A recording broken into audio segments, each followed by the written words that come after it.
this work and this show just kind of blows me away. And so now I'll let Mark take over. Thank you. Yeah. Thank you. Well, this is actually quite fun because it's like all you people are friends of mine, and it's almost like you all just came to the studio. Thank you, Margie. That was very nice what you said. I do feel pretty good showing here.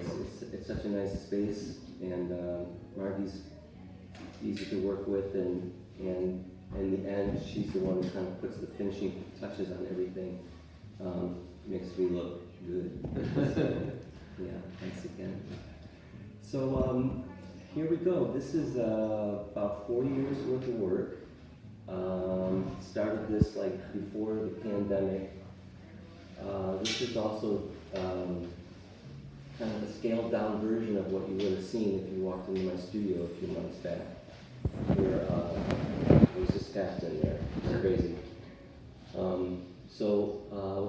I've been struggling for the last couple months thinking about how to talk about so many different groups, so many different things that have happened over these years. And that's why when I put the show together, I kind of broke it down into the idea that it was like a number of different visual short stories. And the fact that they all came out of the same studio and came out of me as the connecting thing between them. But they do have a little bit different stories to tell.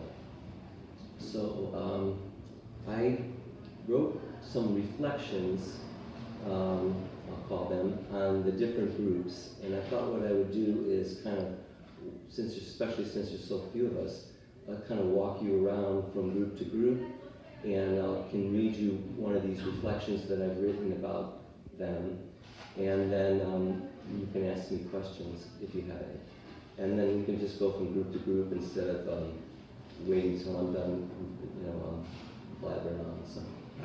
So to start with, I want to start with this group over here.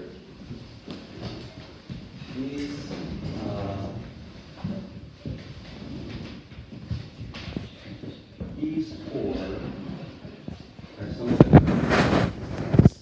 This one is in that time frame, but I kind of see this more in that group over there. Because in my mind, this is more like a bowl or a vessel. It's actually kind of a drum type image that kind of fits in with that group. But these four definitely have their own place in the world.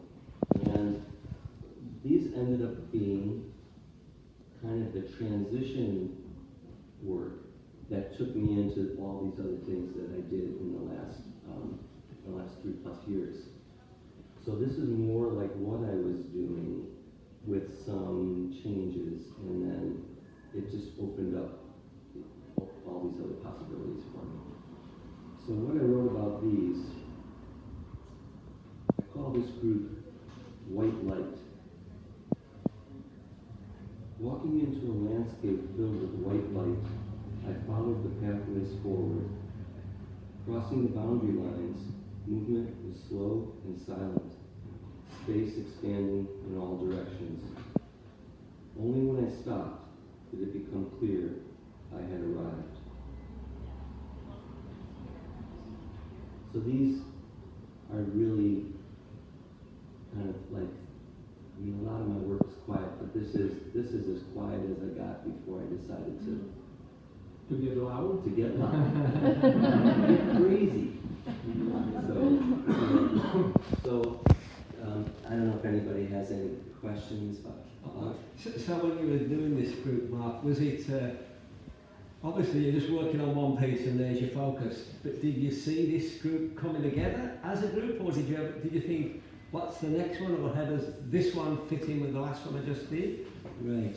So very rarely do I work in groups or in series or with any kind of like real intention, because I work very intuitively, and so intuition turns into intention in the end. there's a couple of times when that wasn't the case. That group along the back wall there is one where once I got started, I knew I was kind of on this trail to the summit. I just knew that was, stay on that trail, don't vary. But these pieces, like a lot of work, happens simultaneously with other things. So I'm often working on more things, more than one thing at a time. I couldn't remember 4 years ago whether I was working on these 4 pieces at the same time, but they were in a sort of a similar time frame. Mm-hmm. Yeah, and it was only afterwards, like actually this summer when Margie came to the studio, and it's like, she says, well, we're going to have a show, and what do you got? And here I've just got this gigantic space filled with stuff that I'd already kind of squirreled a bunch of ways so she couldn't see everything. I'd already kind of organized it so I could see the groups a little bit, but I didn't really know, I still didn't know what I was doing. And to be honest with you, this show has made it easier for me to see more clearly where I've been. So that's kind of a gift. Yeah, that's a real gift. But I didn't know what I was going to do. So. And then like back then in 2020, I wouldn't have thought of those as white light. I wouldn't have thought of them. I wasn't thinking about it. I guess that's the whole point. Because I was just with them. So. Can I ask one more question then, please? So given the fact that your collaboration with Margie, do you sort of turn it over to her at some point and say, it's yours now? I mean, you created it, but clearly Margie is very good at displaying things, so you just have to trust her intuition, do you then? Well, yeah, when I walk out, I have to definitely trust her intuition. Yes. Because when I come back and, if some of the stuff's hanging on the ceiling. Yeah. No, but it always looks good. Yeah. Because, we have kind of a sort of a common sensibility, I think, and that's what helps us work so well together. Is, it's just like, we kind of trust each other and know that she'll know that what I bring is going to work for her, and I know that when she's done, it's going to work for me. Mm-hmm. And this is an outstanding example of it, really, of a lot of moving parts coming together. This is a challenge to put this much work in one space, I think, and have it gel like that, I have to add, it feels to me really like a collaboration more than any other installations I do, probably, except maybe Lanny, I help a little bit, but this is really a lot of us working together. So if I heard you right, you have a lot more work from that period in your studio. Yeah. Right? Yeah. And what happens is Margie comes in and picks the pieces for the show, or is that part both of you doing that? Well, normally, Margie would come in someone's studio and pick the pieces for the show, but I think because of our relationship, she's allowed me a lot more latitude to do that picking, certainly the preliminary picking. And I also, it just was like too much to look at once. So I thought, in some ways, I was sort of doing her a favor to scale it down a little bit. Mm-hmm. Because the other part of it is in the end, there's practical concerns like framing. So you have to kind of figure out where you're going with that. So there's a lot of pieces that you haven't seen? Well, there's a lot of pieces she's seen. I don't know. No. there's, are you calling me out here? Just wondering. There's a lot of pieces that a lot of people haven't seen. I mean, I make so much work. It's just that in some ways it's almost, for most people, it would be too much to look at. So things are, even for Deborah, who lives with me, I don't show her everything all the time. Yeah, so, yeah. I think during COVID, most of the artists I worked with produced a lot. The artists loved the shutdown. Yeah. Yeah. Well, along with the beginning of COVID was also the beginning of when I stopped working what I called my money job. So all of a sudden I was retired and I had all my days to myself and was able to do what I've always wanted to do, which is just be in the studio every single day for as long as I want. And so that also kind of, you know, I always was pretty prolific, but that was just like throwing fuel on the fire, you know. And so it also allowed me, with all that time, the ability to make these changes in a different kind of work and take risks and make a whole bunch of crappy work, you know, a bunch of things that were just things to work through to get to other places. And a lot of that is stuff maybe that I wouldn't show people either, so, yeah. Interesting, that piece on the right, that one there, it looks like an aerial view to me of tracks and crossing. That's what it is in my mind. And that's why I titled it Crossing the Snow Line, because this is a snow field. You know, to be literal about it, this would be like a snow field, and this would be the tracks. Yeah, it can work in a lot of ways, but that's, I looked at it and that's what I saw immediately, and it's wow, you got it.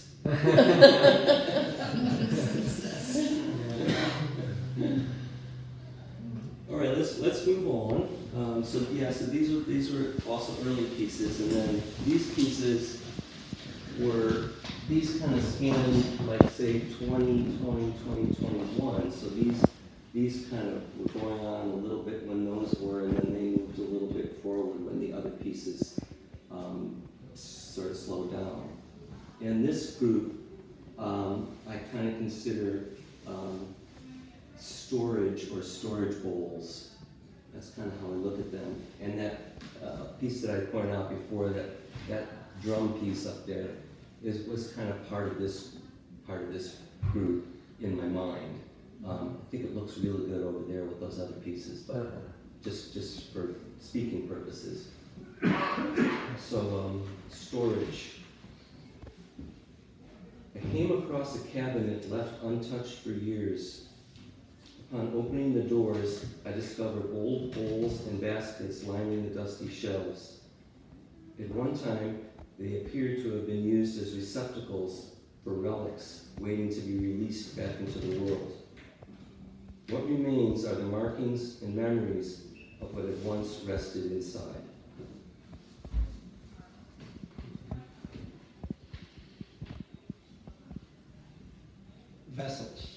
Vessels. Yeah. Yeah, the something that's going to hold something. It doesn't have to be physical, a physical something. It could be emotions,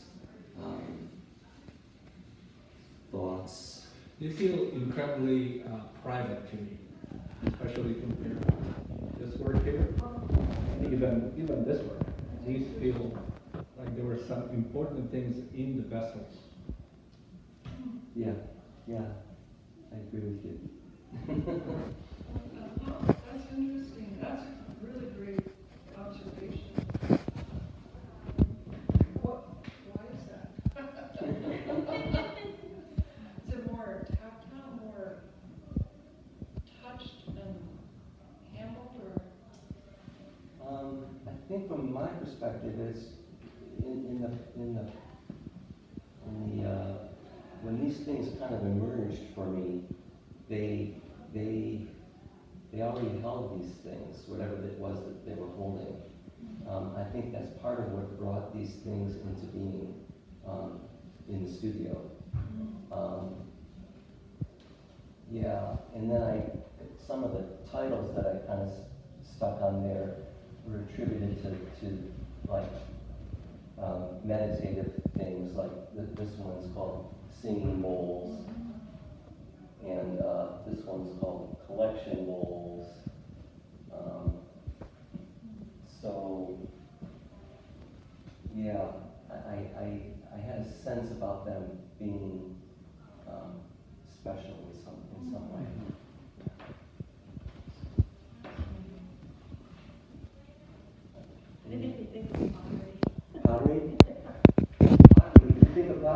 one's called underglaze. And part of that comes with my dad's always often with me in my studio. And he did a lot of ceramics.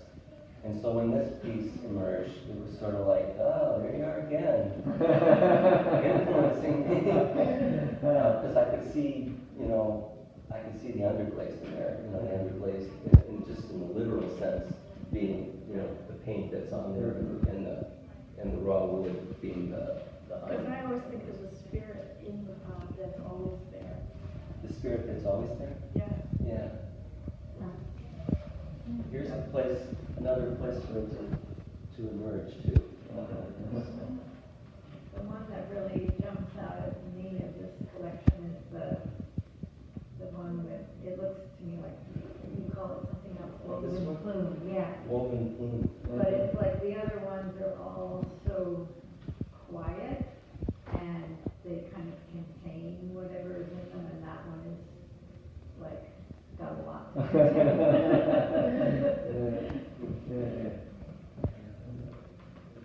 This piece was interesting for me because I saw this one Virga. I don't know if anybody knows what Virga is. I didn't at the time, but when you're like we go to the desert a lot, and when you're out at the landscape, there'll be these giant clouds, rain clouds, and the rain you can see coming down from the clouds, but in most cases it never hits the ground. And that rain that never hits the ground is called Virga. So this is, in my mind, this isn't ever going to ever go into this vessel. It's never going to reach it. So yeah, this has always been remaining empty, and it's just going to be suspended above it. So that's what that's all about. Is this your first work with bowls in your career? Have you created bowls in the past? I've used the bowl form before, yeah, but I never did so many at once, It's like turning a corner. So Yeah. Does it have? Do these have any connection to your previous works in this way? Pretty distinct. Not from a visual perspective, but the way I work, I've worked like this, before. I've always been using things I find, things that have been used before, reclaimed materials. So, yeah, this whole room is filled with stuff, junk. Yeah. One man's junk though.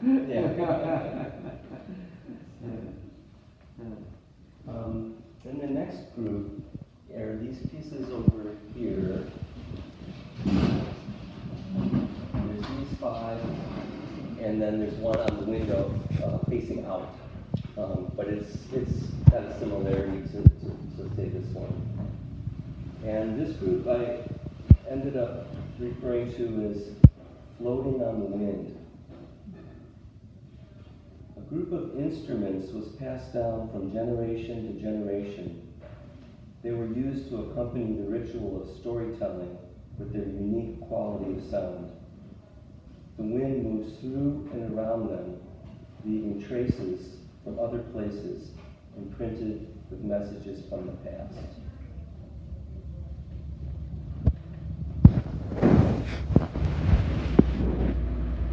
Do you hear sounds when you I didn't hear sounds initially when I was making them, but after a couple of them came about, all of a sudden I could feel the air going through those holes, and then at some point I thought if the air's going through there, it's potential that it's whistling through there, or something is going to be turning it into a sound of some kind.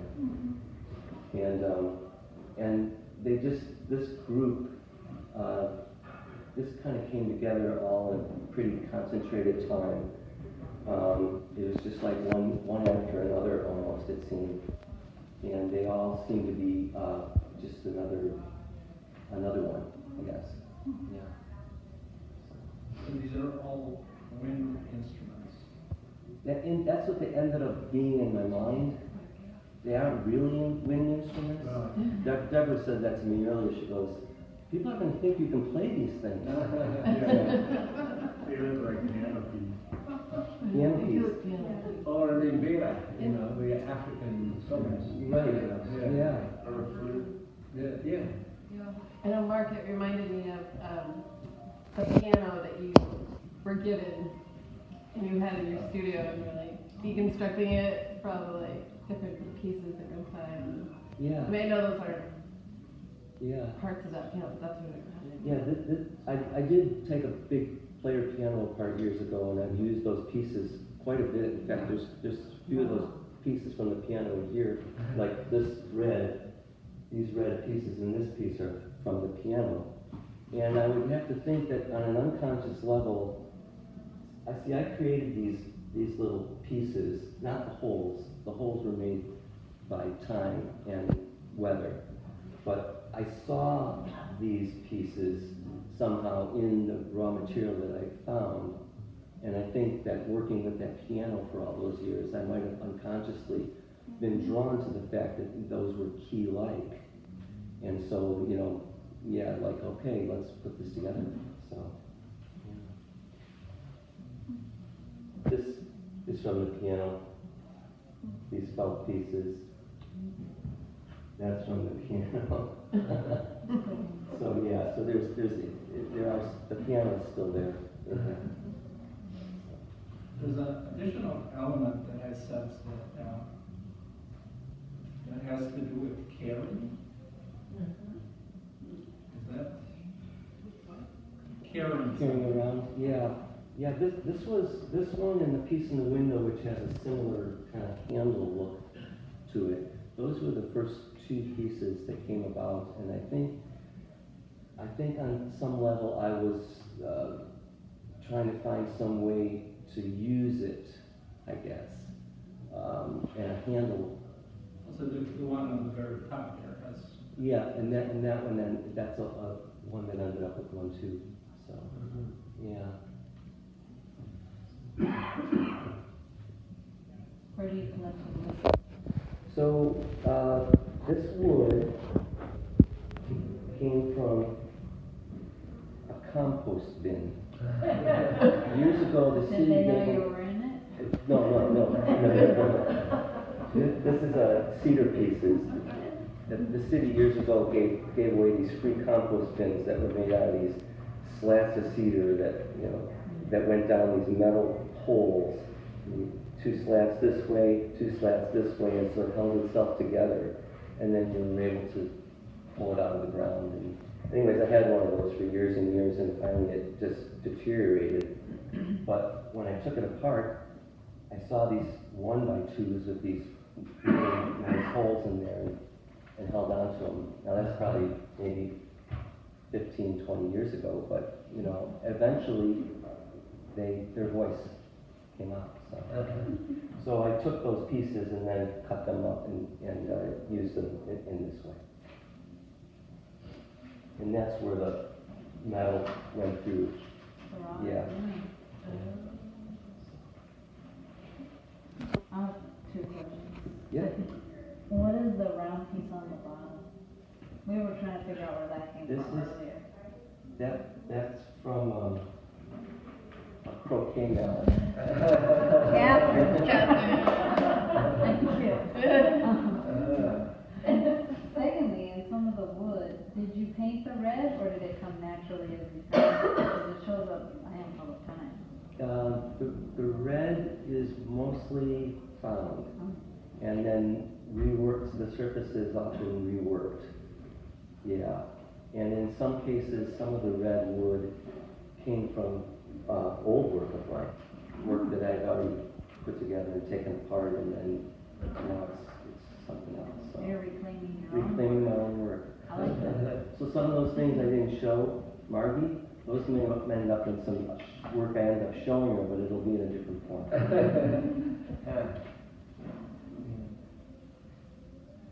There's an interesting thing about when, this was the hardest group for us to install. It was new, one of my assistants, June is the other awesome assistant sitting up here. But Newt was there with me that day, and we had it with the 6 pieces at first. And she was trying every arrangement under the sun to get it to work. And then, you know, I just quickly did that. I said, well, if we can't do something asymmetrical, let's do this. And then afterwards, like, I stood back and I was like, oh, that's the figure. And it was like, oh, it's kind of interesting how those things just sneak in without, I love it when you don't think of it ahead of time, but it comes afterwards. Yeah. Yeah, the figure, it's interesting that you bring up the figure, because the figure, it's come up in a lot of other work that I've only come to realize now. The figure's in there too. So, yeah. But I'll talk about the figures in here. So far, we're going chronologically as when the work kind of evolved. Not really, because this work is some of the last pieces I did. In fact, this one is still hot. This was finished last month. So, and I've always been warned, don't put in that last piece. You know, you're gonna regret it. You never had enough time to look at it and think about it. And most of the time, that's good advice. But in this case, I think it works. So this is 2023 type stuff, and then we'll jump back. This will be the next group I'll talk about. And these pieces actually span pretty much all these 4 years. So this group kind of time frames. And these I call the stopping places. What places? The stopping places. Yeah. Oh, and this one too. That's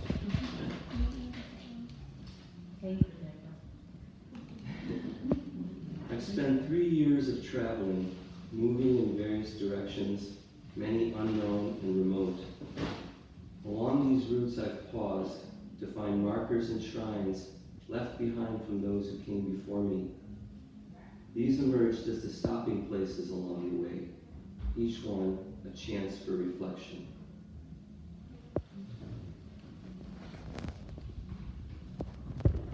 So if I can add one more thing, I guess I kind of look at each one of my pieces in the same way as I actually look at these, where each one is very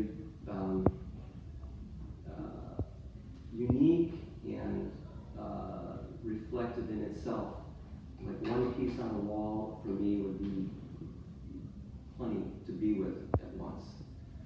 So I think of all of them that way, but when I try to figure out how to categorize these, I saw these as kind of being that way more than others, I guess. So I mean, I know there's a big group of them on the wall, but like this one is the way Mark put this one by itself. This is kind of how I actually feel in my mind with all this space around it, so you can just be with it. So do you ever take a piece out of the studio into your home? Only when Deborah nags me about it. No, I oftentimes what I'll do is I'll isolate it in the space. But yeah, the only time it comes out of the studio is when it finally feels like I'm not gonna work with it anymore or take it apart. There's been times when I've brought things in and then ended up just taking them apart, and then it's because I haven't really given them enough time to be out there. Yeah. So, my studio is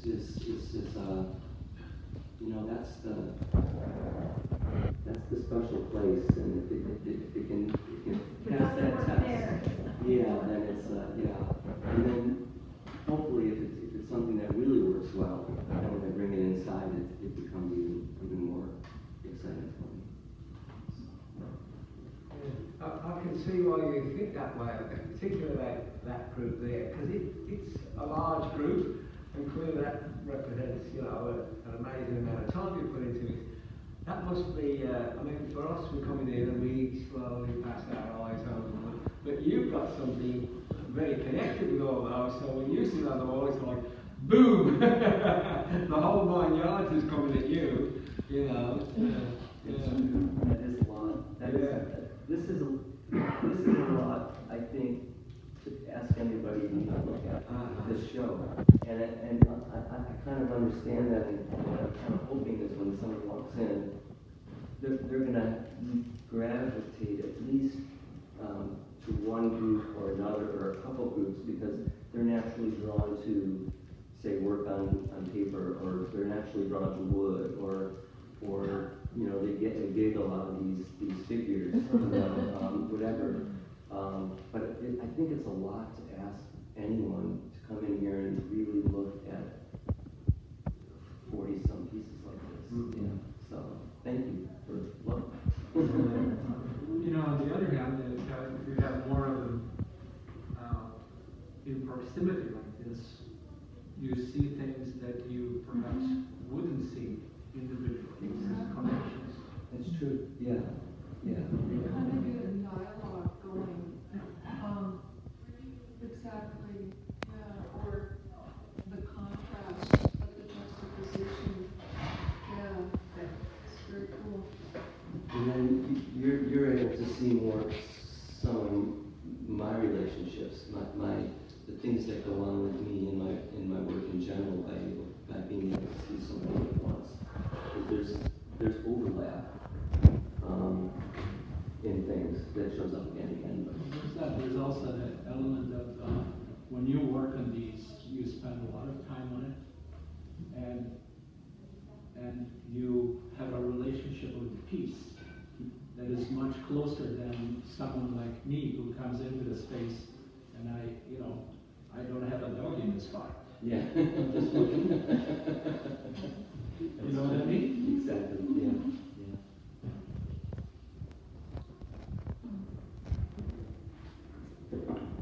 Okay, let's move to this back wall.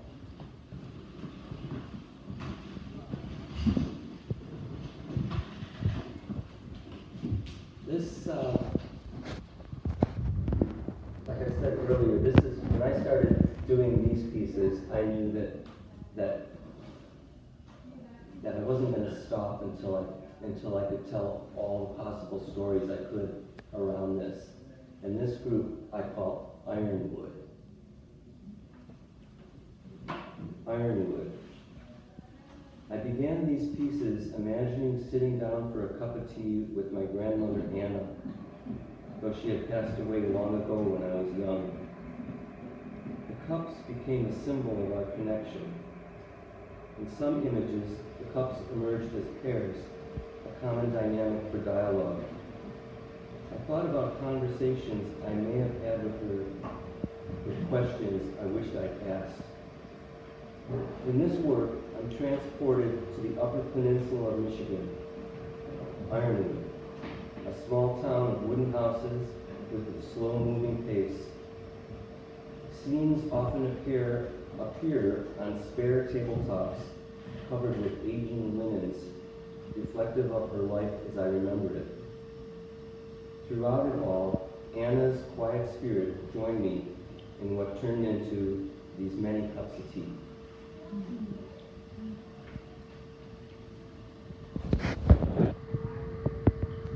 So the other stimulating, the thing that kind of stimulated the beginning of this too is this is my mother's mother, and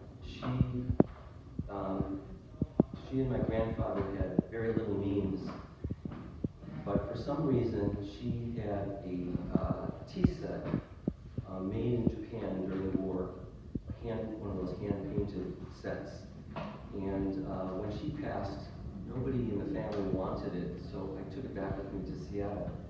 And I had this tea set for years and years, and at some point realized they didn't have a lot of money. How did they get this tea set? And then secondly, I never ever saw them use it. So they had it, but it wasn't even being used. So I just kind of was reflecting on the tea set for a while and thought about the tea set and not being used, and so I thought I'd put it to use in my own way, which was to begin these pieces using a teacup form in my mind. Excuse me, Kathy, it sounds like your house, but that kind of cup form versus the bowl form, which is in those pieces. And then began piece by piece to work with these. The other kind of technical aspect of it is the grounds, or lots of the parts in these pieces are made from cardboard that would come off of old photographs, like old photographs that were mounted in these cardboard mounts. And so that was the other connection, because I have all these old photographs of my grandparents, and not that I took any of theirs out and cut them up and used this, but I had other ones that I used, so that just brought me back in time with them. Well, I like that sentiment, Mark, because I think some of my best memories with my grandparents and my mother is around cups of tea. I dig that.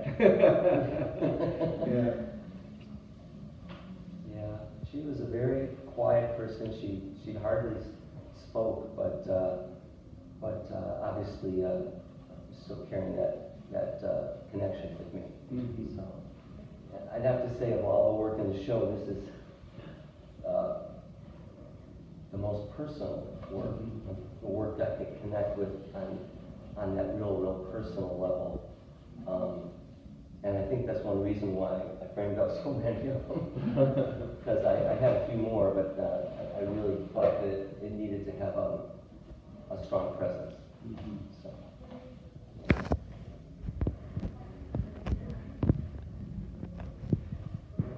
Any other questions?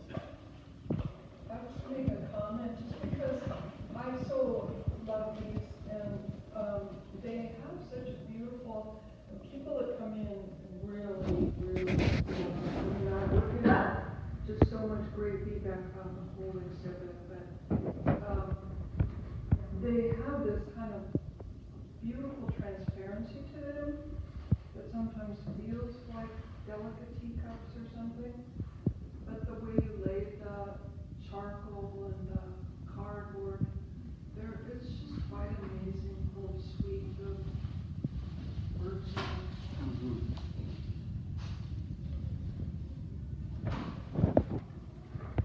And the last group are these figures which I call the studio assistants.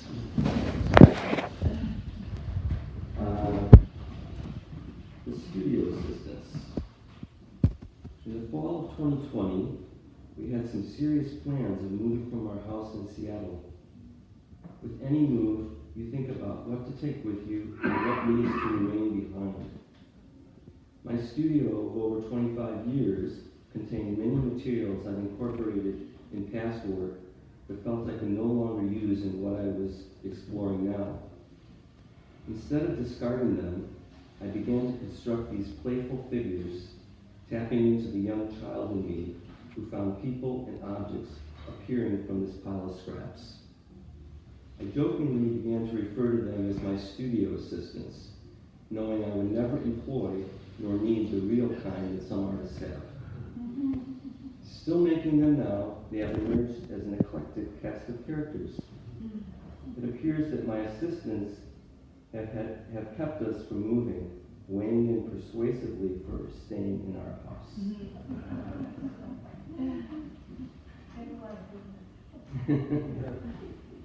So at first I didn't,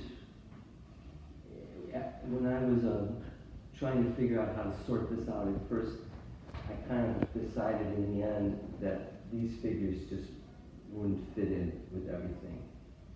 And I just felt like all the rest of this work was enough, and that it had enough to say, and that these were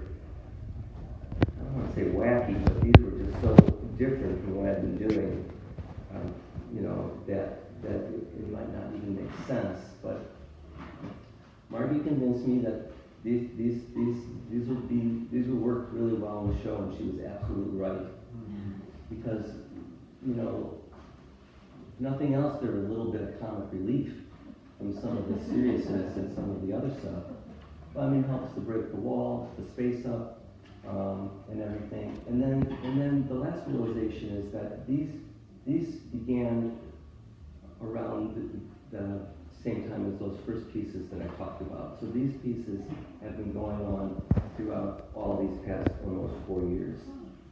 And when I started making them, I decided I wasn't going to put titles on them like I have usually on all my pieces.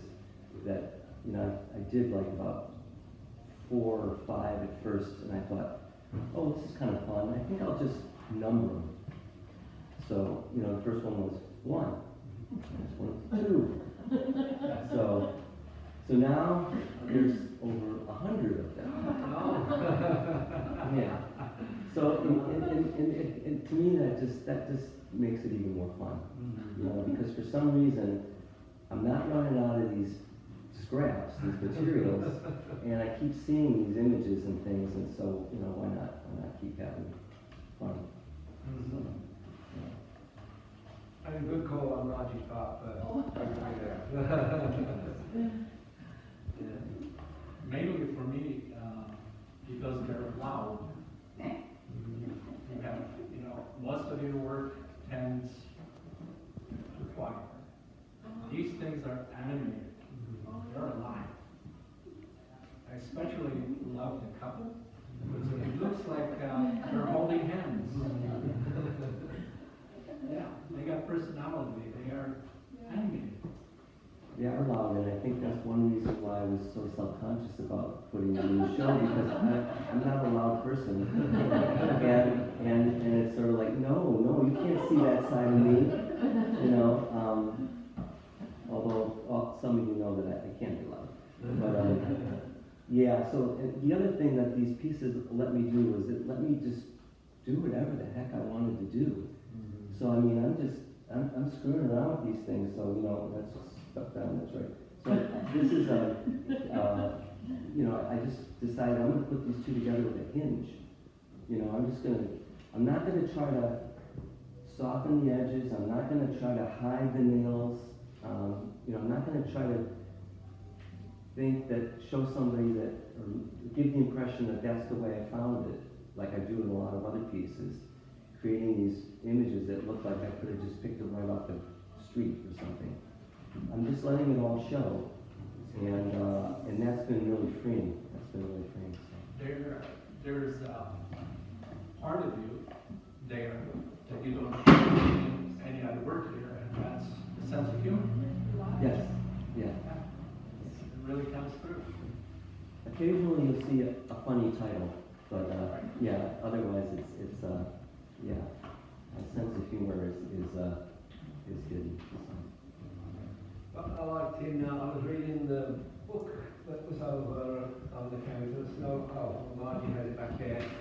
Something you said about your art and you're not looking for perfection, and there are a lot of things, I forget the actual word, it's something like, you like things to be a little off kilter, you know, and that's part of what makes you a pretty special artist, because yeah, nothing's really on kilter. Maybe these are a little bit more on kilter, I don't know, but you know, some of the stuff you got it's a little off kilter, and it's great, you know, it's what draws your eye to them. It's pretty cool. Yeah. Yeah. You mean like a chimney that's about to topple over? Exactly. Yeah. Mark, when I first saw the numbers for the titles of the characters, I said, oh my gosh, I wonder what those numbers are, because I know you played around with years and ages that you were at. You have like reflections on them in some of your past works. And so the names of those like adds to the humor of it on top of it. Where you're like over 100 of these characters. I love it. So that was another thing Margie had to walk into when she came into my studio. I got this shelf that goes around like half of my studio, about this high, and they're just all lined up like this, going like this. Like, what are you doing here? You know, I mean, it was just Well, and actually, it's livened up our house quite a bit over the course of the pandemic, because they keep moving in. The man from Gold.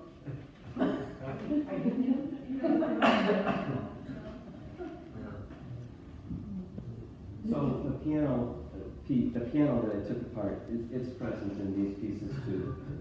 This is from the piano, that's from the piano, yeah, other pieces. So that's what I got. And gosh, thank you all for making this trip. I mean, you probably didn't know what you'd get yourself into. It's always a pleasure seeing your pieces and hearing your process, Yeah. your voice. Thanks. Yeah, I was sitting there thinking, somebody will come into the gallery and they're going to look at these and they'll have an opinion, but they won't have the story about your grandmother, and that's the part that makes it special for me, to hear you tell these stories. That's the best part, actually. Yeah. Yeah, Is well, that that's something that you? We tell almost everybody that comes in, but you know, listening to Mark talk about this work, it made me want to have, like in museums, how they have the little Yes. Video. next to the story Yeah. behind the script, Yeah. the story, you know, because I get so much out of that, and Yeah. I don't It even would know add about to the that experience stuff. of the work. So we really have that up there. Yeah. Well, interestingly enough, these little pieces that I wrote were initially intended to go up on the wall. But when I saw what was going on, what was transpiring, I thought not one more thing on the wall, not one more thing for someone to look at, because it just seemed like so much to begin with. It doesn't have to be on the wall. Well, we could put it, we got put it lots up of there. in the cabinet. Well, I'll send you a I copy. think it'll be good. Yeah. Put It'll be right. together, yeah. Okay, yeah, I'll send you a copy. Yeah. Because some people, when you go in museums, some people don't like to read what it says. They just want to look at the work and not be influenced by this. But if we have printouts here that people could take, we'll do that. Yeah. Yeah. Mark, I have a story about teacups and my grandfather too, that like brought so sweet, because when I would visit my grandfather, we always had tea, and he had the little, like, sort of elegant teacups in a saucer, and Lipton tea, so Lipton tea, and when he passed away, you know, my mom and her brother were like, okay, what do you guys want? And I said, all I want is a teacup. That's all I wanted from my grandfather. And I got some other stuff too. But I have like such a connection, an emotional connection to that teacup. Yeah. Yeah. Well, thanks, Mark.